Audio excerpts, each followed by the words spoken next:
absence of a parent, especially the father. I'm sure having absence of mother as well, would that also brings its own disadvantages.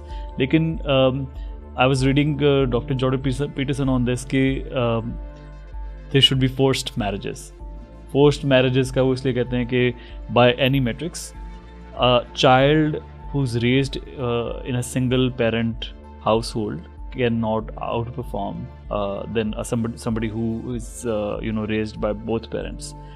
So ye bhi, and then I was having discussion with one of my mentors actually, and he mentioned that if you have even if you don't have like your parents there for you, but if you have your grandparents or anybody closer to you in the family, if you get love from them, it is equally good for you. It is as good as you're getting love from parents, because all you need is to feel that you're wanted. तो इसके बारे में आपका क्या ख्याल है? मैं थोड़ा सा इससे डिसएग्री करती हूँ. एक तो फोर्स मैरिजेस ठीक है, वो फैमिली सिस्टम को the best case scenario is that when both parents are involved in parenting. But the thing is कि the reason he must have said this is कि आप एक लविंग इन्वायरमेंट में child को जो है वो उसका ब्रॉटअप कर रहे हैं.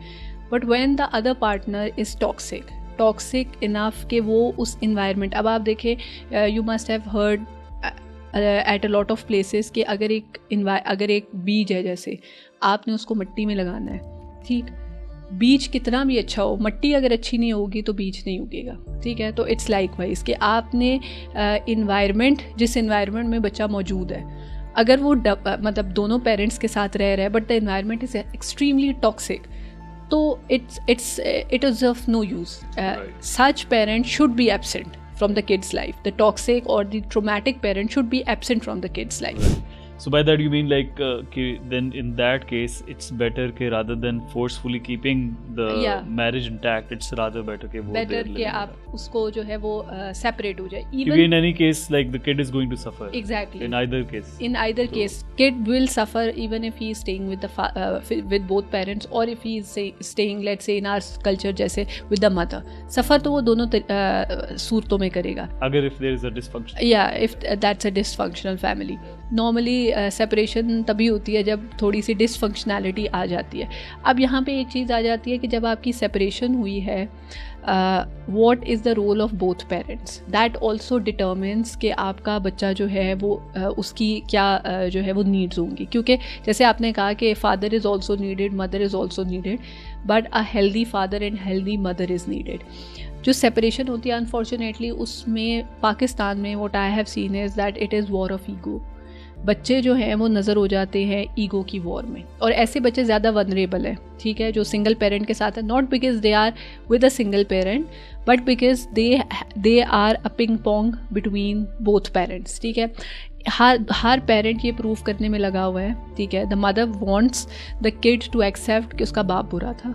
ठीक है, एंड द फादर वो ही वॉन्ट्स टू प्रूव कि उसकी मदर बुरी थी. अब nobody is thinking about the child कि उसके लिए इररिस्पेक्टिव ऑफ जितना मर्जी बुरा बाप था, जितना मर्जी बुरी माँ थी, वो उसके रिलेशंस हैं. So, इसमें again like can you just explain it a bit कि जो if you are having a dysfunctional family और आप बच्चा जो है वो पिंग पोंग है, तो क्या like can you just share a bit more on this कि जो आप नेगेटिव परसेप्शन देते हैं बच्चे को दूसरे पेरेंट के बारे में, how it negatively affects the kid. अच्छा, अब बच्चे के लिए तो आप भी वही हैं और फादर उसके लिए दोनों, अनलेस कि उसने बहुत ज़्यादा बहुत ही हाइट पे उसने जो है वो देखी है you know the abuse, otherwise उसको अपने बाप से भी मोहब्बत है, उसको आपसे भी मोहब्बत है. मैं मदर के पर्सपेक्टिव से बात कर रही हूँ.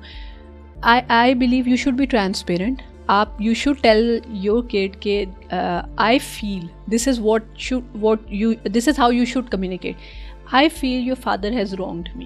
ठीक है, likewise the guy should say that I feel your mother has wronged me in this and this case. You have to be transparent.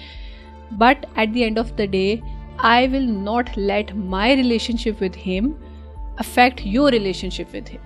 Your equation is different from my equation. ठीक है, कि यानी मेरा तो you know me and my husband, we are not related by blood, but you are related to your father by blood. So you don't have to make a relationship with your father based on my relationship with him, this is important, ठीक. If you want to को parent, ठीक है, ये उस case में मैंने ये देखा है कि जो को पेरेंटिंग है पाकिस्तान में, it is creating disastrous kids, ठीक है. Kids with you know always with low self esteems, hiding, intimidated kids, क्योंकि वो माँ के पास जाते हैं तो वो बाप की बुराई करती है, वो उससे छुपते फिरते हैं. बाप के पास जाते हैं वो माँ की बुराई करता है, उससे छुपते फिरते हैं. They are all the negativity is being absorbed by them. उनको अच्छी बात तुम्हारे बाप ने, and you know the talk, it's like तुम्हारे बाप ने ये किया था मेरे साथ, तुम्हारी माँ ने ये किया था मेरे साथ. तो वो चीज़ जो है वो इतनी डेट्रीमेंटल है. Then again they start finding you know things to soothe them, जिसमें ड्रग रेशो सबसे ज़्यादा इस तरह के बच्चों में होता है, जिसमें वो पिंग पोंग है कि पेरेंट्स जो हैं वो कॉन्स्टेंटली एक दूसरे को ब्लेम गेम कर रहे हैं, चाहे वो साथ भी रह रहे हैं उसमें भी जब वो अब्यूज़िव हैं एक दूसरे की तरफ, इन अ वे के they are making child the जज, कि तुम फैसला करके बताओ, टेक वन साइड, या तो बाप की साइड लो या मेरी साइड लो. तो वो वाले बच्चे जो है ना वो उन पे ये एक एडेड ट्रॉमा है कि उनको जज बन के ये कहना है अपनी अम्मा को कि तुम्हारा जी मेरा बाप गलत था, या बाप को कहना है जी मेरी अम्मा गलत थी.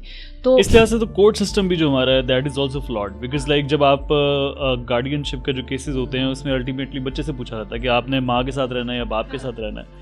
So that is not doing any sort of like justice to the kid. उसमें अब ये मुझे ये लगता है कि the reason behind was child की welfare is always you know the preference, which unfortunately वो उस तरह से होता नहीं है. मेरी एक थी स्टूडेंट जो अपने फादर, जिसके father who fought for the you know visitation rights, उसकी she was not allowed to meet her father.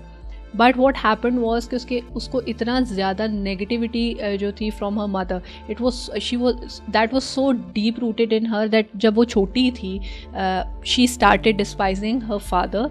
और जैसे she met her father, this is what she told me कि मैं अपने बाप से जब मिली तो आई अब्यूज्ड हिम. मैंने उनको कहा कि you are a bad person, and that was the last day when my father met me. He didn't come after that, ठीक. And at that point she was 17 years old and she said that, and I regret that day. I wish I had not said him that because he was good to me. And that literally broke me कि कभी कभी हम अपनी ego की जंग में अपने बच्चे का कितना नुकसान कर देते हैं. क्योंकि obviously she had been told constantly, she was 9 or 10 years old by that time. तो ये चीज़ जो है इस तरह से जो आप वो बात कर रहे थे उनकी, तो मैं उसमें ये कह रही थी कि फोर्स मैरिजेस जो हैं उनमें ये है कि आप इन्वायरमेंट क्या दे रहे हो. Environment is very important. फिर आपने जो बात की कि दादा दादी नाना नानी का प्यार can not replace the love of a mother और father unless they are the primary caretakers. If your mother is not present and your you know maternal grandmother या paternal grandmother, she takes your wholly solely responsibility, तब that love you know वो फिर वो motherhood में आ गई हैं, ठीक है. But when your mother is present and she is giving you the love and your mother is not giving you the love, you will always feel that void. तो वो ग्रैंड पेरेंट्स अगर primary care takers है then it will help, वरना at the end of the day आपके साथ पूरी दुनिया नहीं है, आपके साथ आपका एक पेरेंट मौजूद है. और उससे मेरी मुराद ये नहीं है जैसे हम कहते हैं मैं तुम्हारे साथ खड़ी हूँ, वो नहीं. इमोशनली आपके साथ आपका पेरेंट कनेक्टेड है, एक parent. You are done for your life, मतलब यू आर सॉर्टेड, आप ज़िंदगी में कभी फेल नहीं हो सकते.